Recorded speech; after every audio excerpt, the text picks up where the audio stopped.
Bible సమయం గంభీర సమయం వచన పరంపర ధ్యానాంశ సమయం బైబిల్ సమయం గంభీర సమయం దైవ సన్నిధికి అనుబంధ సమయం బైబిల్ సమయం బైబిల్ సమయం బైబిల్ సమయం బైబిల్ సమయం. ఈరోజు ఈ కార్యక్రమాన్ని నిర్వహించడానికి సహాయపడిన ప్రియులకు యేసు అనుచరులు అందరము కలిసి హృదయపూర్వక వందనాలు చెల్లిస్తున్నాం. అమ్మా బాబు, మేము మీకు ఏమీ ఇవ్వలేము. మా పక్షంగా దేవుడే మిమ్మలను మీ కుటుంబాలను నిండారుగా దీవించు. Good evening, praise the Lord. How are you? అమ్మా బాబు ఎలా ఉన్నారమ్మా? గత రాత్రి అంతా వాచ్ నైట్ సర్వీస్ చేసి ఉండి ఉంటారు కదూ, బాగా అలసిపోయి ఉండి ఉంటారు. వాచ్ నైట్ సర్వీస్ చేసినప్పుడు కూడా కొన్ని సంఘాల్లో ఉదయకాలం కూడా ఆరాధన ఉండి ఉంటుంది. మీలో కొంతమంది ఉదయకాలపు ఆరాధనకు కూడా వెళ్ళి ఉండి ఉంటారు.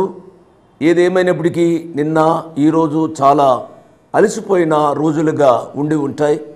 అలసిపోయినప్పటికీ కూడా టీవీ దగ్గరికి వచ్చి వాక్యాన్ని వినడానికి ఇష్టపడిన మీ అందరికీ నా హృదయపూర్వక ధన్యవాదాలు నేను చెల్లిస్తున్నాను. దేవుడు మిమ్మలను నిండారుగా దీవించునుగాక. ప్రియులారా, నూతన సంవత్సరాన్ని ప్రారంభిస్తున్నాం. 2010వ సంవత్సరం మొట్టమొదటి రోజు. టీవీ పరిచర్యలో కూడా ఈ సంవత్సరానికి మొట్టమొదటి వాక్య భాగం. దయచేసి చాలా జాగ్రత్తగా వినాలని ప్రభు పేరిట నేను మనవి చేస్తున్నాను. నేను చాలా దీర్ఘంగా ప్రార్థన చేశాను. నేను ప్రార్థన చేస్తున్నప్పుడు అనేక అంశాలు నా ముందుకు వచ్చాయి. కానీ ఈరోజు నేను చెప్పాలి అనుకున్న అంశము ఏమిటి అనగా మాదిరి కుటుంబం. కుటుంబ వ్యవస్థ బాగుగా ఉంటే కుటుంబాలలో శాంతి సమాధానం ఉంటుంది. కుటుంబాలు శాంతి సమాధానంతో సంతోషము సంతృప్తితో వర్ధిల్లుతూ ఉంటే సంఘాలు కూడా బాగుగా ఉంటాయి. సంఘాలు బాగుగా ఉంటే సమాజం బాగుగా ఉంటుంది. సమాజం బాగుగా ఉంటే దేశాలు బాగుగా ఉంటాయి. కాబట్టి బేసికల్గా వ్యక్తిగత జీవితం పాడైపోతుంది, తద్వారా కుటుంబ జీవితం పాడైపోతుంది, తద్వారా దేశము కూడా అశాంతితో నెమ్మది లేని స్థితిలో ఉంటూ ఉన్నట్టుగా మనం చూస్తాం. దీనికి బేసిక్ రీజన్ కుటుంబ వ్యవస్థ బాగుగా ఉండాలి అని నేను ఆశపడుతూ ఉన్నాను. కాబట్టి ఈరోజు నా యొక్క అంశము మాదిరి కుటుంబం. కుటుంబంలో భార్య భర్తలు కానీ పిల్లలు కానీ ఏ రీతిగా ఉండాలో అనే అంశాన్ని నేను జ్ఞాపకం చేస్తున్నాను. ఒక కుటుంబం బాగుగా ఉండాలి అనగా వ్యక్తిగత జీవితము రక్షణ అనుభవంలో ఉండాలి అని ప్రభు పేరిట నేను మనవి చేస్తున్నాను. ఈ మధ్య ఒక పుస్తకాన్ని చదువుతున్నాను. అందులో ఒక చక్కటి నిజమైన వృత్తాంతం ఉంది. దానిని మీకు జ్ఞాపకం చేయాలని నేను ఆశపడుతున్నాను. ఒక గ్రామంలో పెద్ద వర్తకుడు ఉన్నాడు. ఆ వర్తకునికి కొన్ని లావాదేవీలు ఉన్నాయి. అటువంటి పరిస్థితుల్లో ఒక గొప్ప లాయర్ను ఆయన సంప్రదించవలసి వచ్చింది.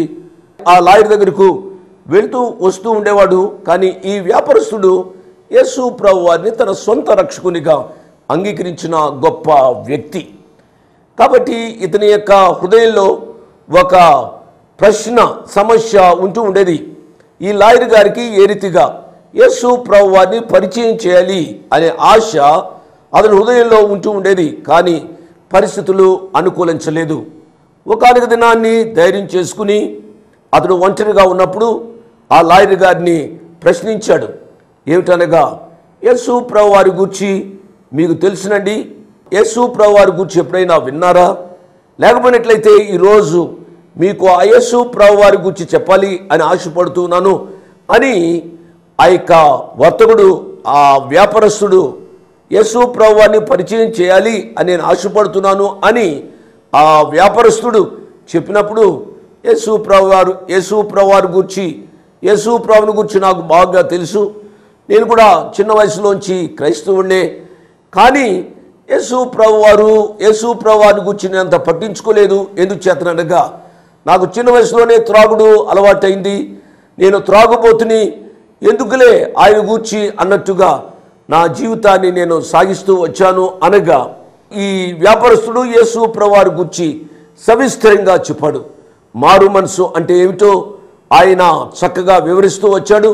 వెంటనే ఆ లాయర్ గారు మోకాళ్ళ మీదకి వచ్చి, ప్రభువా నన్ను క్షమించునైనా, నేను దుర్మార్గుణ్ణి, ఇంతకాలము నా జీవితాన్ని వ్యర్థంగా గడిపాను, నేను పాపిని, ప్రభు నన్ను క్షమించి నా హృదయంలోనికి రమ్మునైనా అని ఎంతో పశ్చాత్త హృదయంతో కన్నీటితో ఆ లాయర్ గారు ప్రార్థన చేశాడు. ఆ లాయర్ గారు మారు మనసు పొందారు. ఆ లాయర్ గారు ఎవరో తెలుసా? ఆయనే doctor CI Scofield. Scofield reference Bible అని అంటూ ఉంటాం. నా దగ్గర ఉన్నది సిఐ స్కోఫీల్డ్ స్టడీ బైబిల్. పిల్లరా, నా మటుకు నేను కాలేజీ చదువుతున్న దినాల్లో ఈ యొక్క బైబిల్ను చదువుతుండేవాడిని. ఇప్పుడు కూడా ఆయా సమయాల్లో ఈ బైబిల్ నేను రిఫర్ చేస్తూ ఉంటాను.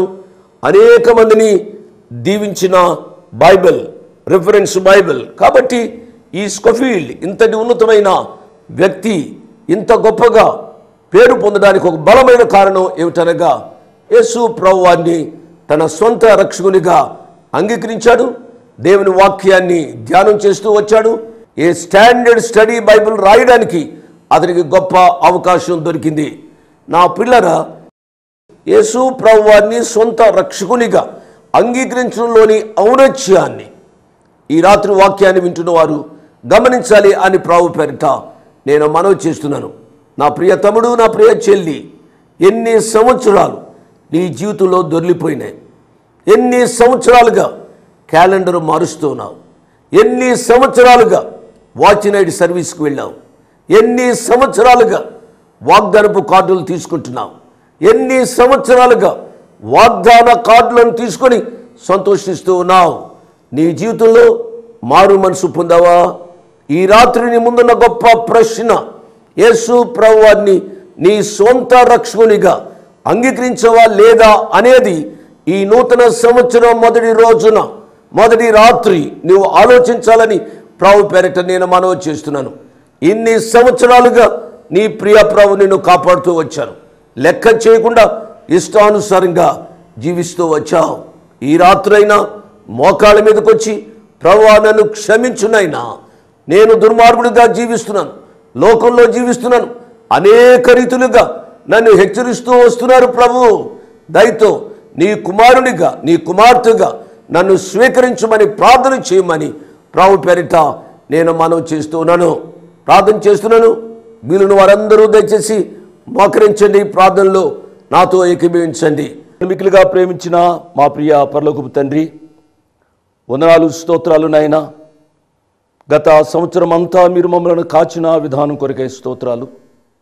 మా వ్యక్తిగత కుటుంబ జీవితాల్లో మీరు చూపిన ప్రేమ కొరకై వందనాలు.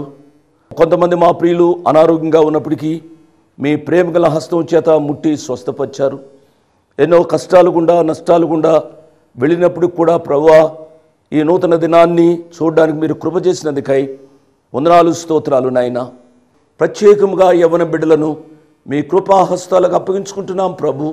యవ్వన బిడ్డలు నాయనా నిర్మాణాత్మకమైన జీవితం జీవించడానికి ప్రభువా, వారి భవిష్యత్తు మీ సన్నిధిలో మంచిగా చేసుకోవడానికి కృపా జ్ఞానాన్ని మా బిడ్డలకు అనుగ్రహించమని అడుగుతున్నాం ప్రభు. మీ చేతులెత్తి మీరు మా బిడ్డలను దీవించడం ద్వారా మీరే మహిమ పొందుమని యేసు ప్రభు వారి పుణ్యనామమున స్తుతించి ఘనపరిచి వేడుకున్నాము తండ్రి, ఆమేన్. ప్రార్థనలో పాల్గొన్న మీ అందరికీ నా ప్రత్యేక వందనాలు. ఇక దేవుని యొక్క వాక్య ధ్యానంలోనికి వెళదాం. ఈరోజు ధ్యాన భాగాన్ని నేను జ్ఞాపకం చేస్తాను. ధ్యానాంశము మాదిరి కుటుంబం. బైబిల్లోంచి ఒక మాట నేను జ్ఞాపకం చేస్తాను. యెహోషువ గ్రంథం 24వ అధ్యాయము 15వ వచనం. యెహోవాను సేవించుట మీ దృష్టికి కీడని తోచిన ఎడల మీరు ఎవరిని సేవించెదరో, అది అద్దరిని మీ పితరులు సేవించిన దేవతలను సేవించెదరో, అమోరీల దేశమున మీరు నివసించుచున్నారే వారి దేవతలను సేవించెదరో, నేడు మీరు కోరుకొనుడి. మీరు ఎవరిని సేవింప కోరుకొన్నెనో నేనును నా ఇంటి వారును యెహోవాను సేవించెదమో అనెను. దేవుని నామానికి స్తోత్రం. What a firm determination! ఎంత గొప్ప నిశ్చయిత, ఎంత ధైర్యంగా ఈ భక్తుడు చెప్తున్నాడు అండి. అటువంటి మాట ఈ రాత్రి మనం కూడా చెప్పగలిగి ఉండాలి అని ప్రభు పక్షంగా నేను మనవి చేస్తున్నాను. వివాహము అన్ని విషయాలలో ఘనమైనది. మానవుడు ఒంటరిగా ఉండటం మంచిది కాదని యోచించిన ఆ ప్రియా దేవుడు మానవునికి సాటిన సహాయం చేయాలి అని చెప్పి తన ప్రక్క ఎముకల్లోంచి ఒక ఎముకను తీసి నారిని చేసినట్లుగా దేవుని యొక్క వాక్యంలో చూస్తాం. ఎప్పుడైతే మానవునికి ఆ వివాహ వ్యవస్థలో, ఎప్పుడైతే మానవుడు ఆ కుటుంబ వ్యవస్థలోనికి వచ్చాడో తన యొక్క జీవితంలో దేవుని యొక్క వాక్యంలో రాయబడిన మాట ఏమిటనగా, తన తల్లిని తండ్రిని విడిచి తన భార్యను హత్తుకొనును అని దేవుని యొక్క వాక్యంలో మనం చూస్తాం. కాబట్టి యవనస్తులుగా భార్యాభర్తలుగా ఒక కుటుంబ అనుభవంలోనికి వారు వచ్చారు. కుటుంబ అనుభవంలో ఉండవలసిన స్థితి ఈ రాత్రి నేను జ్ఞాపకం చేస్తున్నాను. చాలామంది పెళ్ళైన మొదటి దినాల్లో బాగుగా ఉంటారు అండి. యవనస్తులు కాబట్టి వారి యవన జీవితాన్ని అనుభవించాలి అని చాలా సంతోషంగా ఉండి ఉంటారు కదూ. కొంతమంది పెళ్లికి ముందుగా ప్రేమించుకుంటారు అండి. వారి వివాహానికి కావడానికి ముందుగా ఎంతో ప్రేమగా ఉంటారు అండి. ఈ అబ్బాయి అమ్మాయి అంటే పడి చచ్చిపోతున్నట్లుగా, అమ్మాయి ఈ అబ్బాయి లేకపోతే జీవితమే లేదన్నట్టుగా వారు వ్యవహరిస్తూ ఉంటారు. ఒక రోజున ఎప్పుడైతే వారి యొక్క జీవితాల్లో ఆ వివాహపు ముడులు పడ్డాయో వారి జీవితానికి చూసుకోవాలి. ఇక వివాహమైన తర్వాత కొన్ని దినాలు, నెలలు లేక కొన్ని సంవత్సరాలు బాగా ఉంటే ఉండవచ్చు. వివాహానికి ముందుగా ప్రేమించుకున్నారే, అప్పుడు వారి ప్రేమ చాలా గణనీయంగా ఉంటుంది. ఎందుకు చేతనగా వారు ఊహా సముద్రంలో ఉంటారు, ఊహించుకుంటారు, ఏమేమో ఊహించుకుంటారు. తద్వారా వారి యొక్క శరీరాలు ఇంకా ఒక అనుభవంలోనికి రాలేదు కాబట్టి వారి ప్రేమలు ఆ రీతిగా ఉంటాయి. ఎప్పుడైతే వారి యొక్క జీవితంలో ఏకమైన అనుభవంలో వారికి వచ్చారో వారికి జీవితాలు చెప్పవలసిన పని లేదు, ఆ రీతిగా ఉంటాయి. నా ప్రియ తమ్ముడు, నా ప్రియ చెల్లి, నీకు పెళ్ళయిందా? నీకు పెళ్లి కాకపోతే ప్రార్థించమని ప్రభు పేరిట నేను మనవి చేస్తున్నా. ఓ యవనస్తుడా, నీకు పెళ్లి కాలేదు కదూ, నేను ఒక తండ్రిగా, దేవుని సేవకునిగా, అంకులుగా నేను అడిగే ప్రశ్న, నీవు మారు మనసు పొందావా? నీవు మారు మనసు పొందకపోతే నీ భవిష్యత్ జీవితము దుర్భరంగా ఉంటుంది అనే విషయాన్ని నేను జ్ఞాపకం చేస్తున్నాను. జోషి గారు ఇలా చెప్తారు, మారు మనసు అంటే తెలియని వారు క్రైస్తవేతరులు సంతోషంగా జీవించడం లేదా అని మీరు అడగవచ్చు. నేను కాదనటంలే, కానీ దేవుని యొక్క వాక్యంలో కొన్ని షరతులు ఉన్నాయి. దేవుని యొక్క వాక్యంలో కొన్ని పాటించవలసిన అవసరాలు ఉన్నాయి, పాటించవలసిన షరతులు ఉన్నాయి. అవి పాటిస్తే ఇంకా చక్కగా ఉంటుంది అనే విషయాన్ని నేను జ్ఞాపకం చేస్తున్నాను. చాలా కుటుంబాలలో కనబడని అగ్ని పర్వతాలు పగులుతూ ఉంటాయి కదూ. పైకి బాగానే ఉంటారండి, వాళ్ళు క్రైస్తవులు కావచ్చు, క్రైస్తవేతరులు కావచ్చు. నేను మనవి చేస్తున్నాను, క్రైస్తవులు ఒక్కరే బాగుంటారు అని నేను అనటంలే. క్రైస్తవేతరుల యొక్క జీవితంలో కూడా ఈ రాత్రి యవనస్తులైన బిడ్డలు ఆలోచించాలి, ముఖ్యంగా ఆడబిడ్డలు ఆలోచించాలని ప్రభు పేరిట నేను మనవి చేస్తున్నాను. ఎందుకు చేతనగా ఒక అనుభవం కలిగిన దైవజనుడిగా ఈ రాత్రి నేను చెప్తున్నాను అండి. ఏమిటనగా పాపానికి కులం లేదు, పాపానికి మతం లేదు. ఎందుకు చేతనగా కులం లేకుండా, మతం లేకుండా అనేక మంది యవన బిడ్డలు పాపం చేస్తూ ఉన్నారు. ఎందుకు చేతనగా అనేక మంది యవన ఆడబిడ్డలు నా దగ్గరికి వస్తూ ఉంటారండి. వారితో మాట్లాడుతున్నప్పుడు వారి విషయాలు పంచుకుంటూ ఏడుస్తూ ఉంటారు. అంకుల్, నా యవన ప్రాయాన్ని నేను ఇష్టానుసారంగా పాడు చేసుకుంటూ వచ్చాను.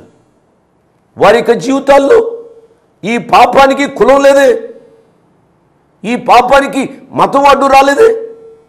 క్రైస్తవేతరులతో పాపం చేసిన అనుభవాలు, చివరికి ఏ అమ్మాయినైతే నువ్వు పాడు చేసావో, ఏ అబ్బాయితో నువ్వు తిరుగుతూ వచ్చావో, వారి పెళ్లి వ్యవస్థలోనికి రావాలి అని అనుకున్నప్పుడు కులం అడ్డు వచ్చింది, మతం అడ్డు వచ్చింది, అంతస్తులు అడ్డు వచ్చాయి. నా ప్రియ యవ్వన ఆడబిడ్డలారా, ఈ రాత్రి నేను మనవి చేస్తున్నా, మీ దేహాలు దేవుని ఆలయాలు, జాగ్రత్తగా చూచుకోమని ప్రభు పేరు నేను మనవి చేస్తున్నా.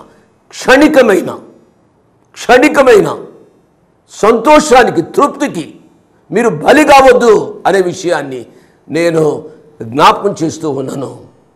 కాబట్టి ఈ రాత్రి దీర్ఘంగా ఆలోచించాలి.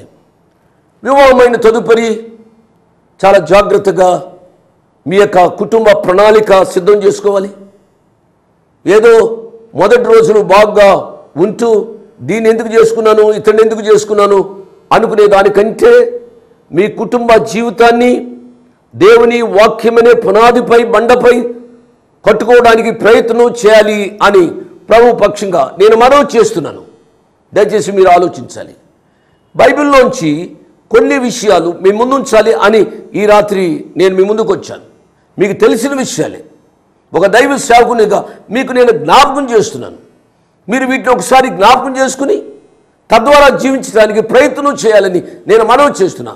ఇంతకుముందు ఎన్ని మిస్అండర్స్టాండింగ్స్ ఉన్నా, ఎన్ని భేదాభిప్రాయాలు ఉన్నా, మీరు ఒకరికొకరు పొసగకపోయినా ఈ రాత్రైనా మీరు ఏకాభిప్రాయానికి రావాలి అని ప్రభు పక్షంగా నేను మనవి చేస్తున్నాను. ఎన్ని సంవత్సరాలమ్మా, ఎన్ని సంవత్సరాలు బాబు భార్యాభర్తలుగా, తల్లిదండ్రులుగా గొడవ పడుతూ ఉంటే బిడ్డలు బెంబేలెత్తిపోతున్నారు. ఏమిటి డాడీ, ఏమిటి మమ్మీ అన్న రీతిగా మాదిరిగా ఉండవలసిన తల్లిదండ్రులు బిడ్డలకు తలనొప్పి కలిగించేవారుగా ఉన్నట్లుగా గ్రహించాలని తల్లిదండ్రులకు ఈ రాత్రి నేను మనవి చేస్తూ ఉన్నాను. బైబిల్లో మనం చూసినట్లయితే అకుల, ప్రిస్కిల్ల భార్యాభర్తలు, వారి యొక్క జీవితాలు ఎంత మాదిరిగా ఉన్నాయండి. బైబిల్లో చూసినట్లయితే వారు భార్యాభర్తలుగా చేయబడ్డారు.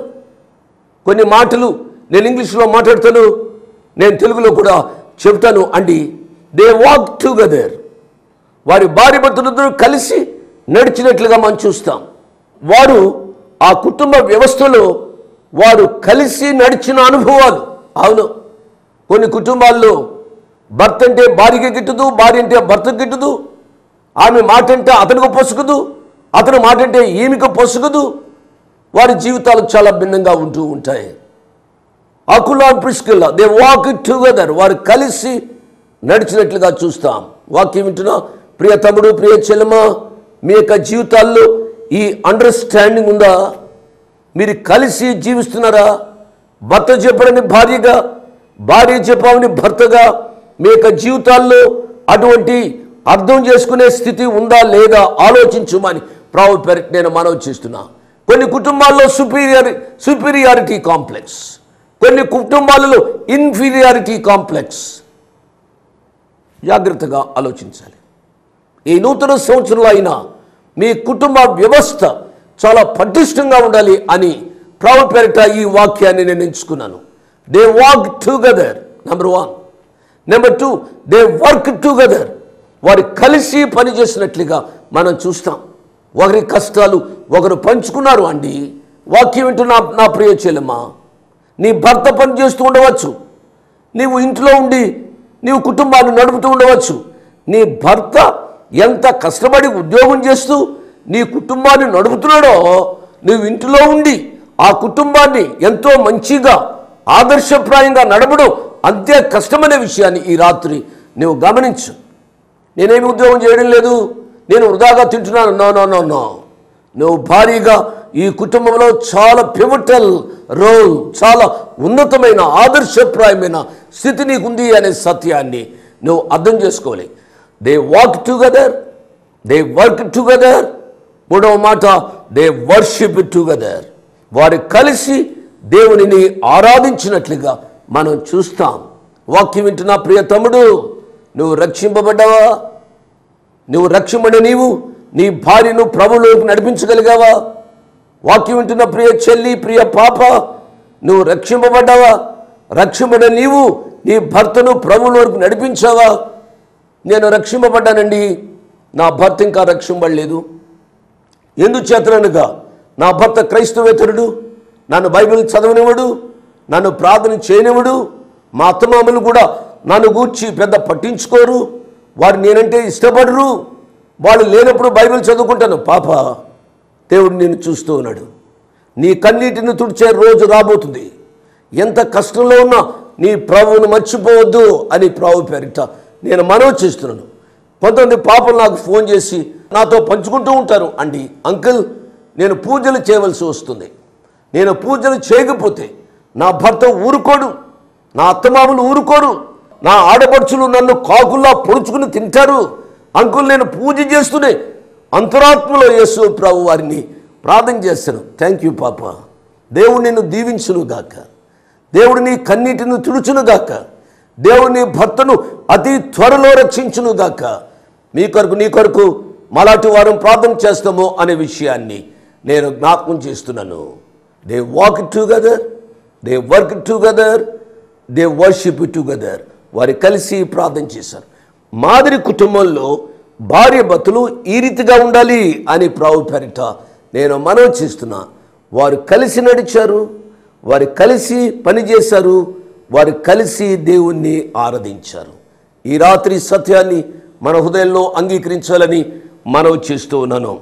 నెంబర్ 1. నెంబర్ 2, రెండవది, పిల్లలు కలిగిన కుటుంబంలో ఏ రీతిగా ఉండాలి ఆలోచించాలి. భార్య భర్తలుగా, యవ్వనస్తులుగా వారి యొక్క జీవితాల్లో ఏ రీతిగా ఉండాలో 3 సత్యాలు ప్రభు వారు నేర్పించారు. రెండవది, బిడ్డలు ఉండగా కొంతమంది అంటూ ఉంటారు, బ్రదర్ బిడ్డలు భక్తిలో ఉండలేకపోతున్నాం, చాలా కష్టాలు నష్టాలు. ప్రియులారా, నేను చదివిన వాక్య భాగంలో యెహోషువ గ్రంథం 24వ అధ్యాయంలో మనం చూసినట్లయితే ఆయన అంటున్నాడు, యెహోవాను సేవించటం మీ దృష్టికి కీడని తోచిన ఎడల మీరు ఎవరిని సేవించెదరో, నది అద్దరని మీ పితరులను సేవించిన దేవతలను సేవించెదరో, అమోరీల దేశమున మీరు నివసించున్నారే వారి దేవతలను సేవించెదరో, నేడు మీరు కోరుకొనడి, మీరు ఎవరిని సేవింప కోరుకొనెను, నేనును నా ఇంటి వారును, దేవుని నామానికి స్తోత్రం, నేనును నా ఇంటి వారును యెహోవాను సేవించెదము. ఎంత మంచి కుటుంబం అండి. బిడ్డలు కలిగిన తండ్రిగా యెహోషువ గారు అంటున్న మాట, నేను సేవిస్తాను అని అనడంలే, నేనును నా ఇంటి వారును యెహోవాను సేవిస్తాం. సమాజం పొల్యూట్ అయినప్పుడు, చుట్టుప్రక్కల ఉన్న సమాజం పాడైపోయినప్పుడు, ఆ సమాజంలో ఎంత గంభీరమైన మాటలు యెహోషువ భక్తుడు చెబుతున్నాడు అండి. నేనును నా ఇంటి వారును యెహోవాను సేవిస్తాం. నా ప్రియ తమ్ముడు, నా ప్రియ చెల్లమ్మ, దేవుడు నీకు బిడ్డలను ఇచ్చాడు. ఆ బిడ్డలను బట్టి దేవుని స్తుతించు. బిడ్డలను తిట్టవద్దు, బిడ్డలను అనవసరంగా నిందించవద్దు. చాలామంది కుటుంబాల్లో కుక్క, పంది, ఏమేమో బిడ్డలను తిడుతూ ఉంటారండి. కుక్కను కన్నమ్మా, పందిని కన్నమ్మా, పశువును కన్నమ్మా, దేవుడు చక్కని బిడ్డలను ఇస్తే ఆ బిడ్డలను అనవసరంగా దూషించవద్దు. పిల్లరా, బిడ్డలను క్రమమైన పద్ధతిలో పెంచాలి అని ప్రభు పేరు నేను మనవి చేస్తున్నాను. తల్లిదండ్రులుగా మనము మాదిరిగా ఉంటే మన బిడ్డలు ఆధ్యాత్మికంగా పెరగడానికి అవకాశం ఉంది. నా మాట వింటారా? ఒక మాట, నీ బిడ్డలు రక్షింపబడలేదేమో, నీ బిడ్డలు లోకంలో ఇష్టానుసారంగా తిరుగుతున్నారేమో, వాడు నా మాట వినటంలే, ఆమె నా మాట వినటంలే. దేవుని యొక్క వాగ్దానం ఏమిటనగా, దేవుని యందు విశ్వాసం ఉంచుము, నీవును నీ ఇంటి వారిను రక్షింపబడుదురు. That is the promise from the Lord Jesus. నీవును నీ ఇంటి వారిను రక్షింపబడుదురు. నీవు రక్షింపడాలి. తండ్రిగా ఉన్న ప్రియ తమ్ముడు, నువ్వు రక్షింపడ్డావా? తల్లిగా ఉన్న ప్రియ చెల్లి, నువ్వు రక్షింపడ్డావా? ప్రియ బాబు, ప్రియ అమ్మ, నువ్వు రక్షింపడ్డావా? నువ్వు రక్షింపడితే, ఇఫ్ నాట్ టుడే టుమారో, నీ బిడ్డలను దేవుడు రక్షిస్తాడు. నీ కుటుంబ వ్యవస్థలోంచి నీ బిడ్డలను బయటికి తీయడు అనే విషయాన్ని నేను వాగ్దానంగా ఈ రాత్రి ఇస్తూ ఉన్నాను. భార్య భర్తలుగా ఉన్న ఆకుల ప్రిస్కిల్లలు, భార్య భర్తలుగా ఉన్న యెహోషువ తన కుటుంబం చివరిగా చెప్పి నేను ముగిస్తాను అండి. మాకు బిడ్డలు లేరు, మా యొక్క జీవితంలో చాలా అసంతృప్తి, దుఃఖము ఉన్నది అని మీరు అనవచ్చు. ఒక కుటుంబాన్ని నేను జ్ఞాపకం చేస్తున్నా. జకరియా, ఎలిజబెత్లు, వారు భార్య భర్తలండి. దేవుని యొక్క వాక్య భాగంలో చూస్తే లూకా సువార్తలో వారి గూర్చి ఎంత చక్కటి మాటలు రాయబడ్డాయో. సమయం లేదు, మీరు చదవండి. లూకా సువార్త 1వ అధ్యాయంలో చూసినట్లయితే ఒక మాట నేను చదువుతున్నానండి. 6వ వచనం, 1వ అధ్యాయము 6వ వచనం. వీరిద్దరూ అనగా భార్య భర్తలు ఇద్దరు ప్రభు యొక్క సకలమైన ఆజ్ఞల చొప్పునను న్యాయ విధుల చొప్పునను నిరపరాధులుగా నడుచుకొనుచు దేవుని దృష్టికి నీతిమంతులైండురి. దేవుని నామానికి స్తోత్రం. ప్రియ తమ్ముడు, ప్రియ చెల్లి, ప్రియ అక్క, ప్రియ అన్న, ప్రియ పాప, ప్రియ బాబు, నీకు పిల్లలు లేరా? దిగులు పడవద్దు. వాగ్దానం చేసినవాడు నమ్మదగినవాడు. ముసలి వయసులో జకరియాను, ఎలిజబెత్ను జ్ఞాపకం చేసుకుని గొప్ప భక్తుడైన యోహాను ఇచ్చినవాడు నిన్ను కూడా జ్ఞాపకం చేసుకుంటాడు అనే విషయాన్ని జ్ఞాపకం చేస్తున్నాను. 25 సంవత్సరాలు తదుపరి శారాను జ్ఞాపకం చేసుకుని నవ్వుని కలిగించే ఇస్సాకునిచ్చినవాడు నిన్ను కూడా జ్ఞాపకం చేసుకుంటాడు. అమ్మా, దిగులు పడవద్దు. గొడ్రాలుగా పేరు పొందిన హన్నాను జ్ఞాపకం చేసుకుని రాజులను అభిషేకించే సమూయేలును ఇచ్చినవాడు నిన్ను కూడా జ్ఞాపకం చేసుకుంటాడు అనే విషయాన్ని నేను జ్ఞాపకం చేస్తున్నా. వయసు అయిపోయింది అన్నా అని అంటున్నావేమో. వయసు అయిపోయినా పర్వాలే, ఆధ్యాత్మిక పిల్లలను కనే అనుభవంలోనికి ఈ రాత్రి రమ్మని ప్రభు పేరిట నేను మనవి చేస్తున్నా. వాక్యం విన్న వారి యొక్క కుటుంబాలు మాదిరి కుటుంబాలుగా ఉండడానికి దేవుడు ఈ సంవత్సరం మొదటి రోజున మిమ్మల్ని నిండారుగా దీవించునుగాక. ఆమేన్. Get ready. 1 మరలా 214/2 1-214/2 flat numbers 505 and 506. Flat numbers 505 and 506. Prithvi Apartments Extension. Prithvi Apartments Extension. Vivek Nagar, Chikkadapalli, Hyderabad 20. దేవుడు మిమ్మల్ని నిండారుగా దీవించునుగాక. ఆమేన్.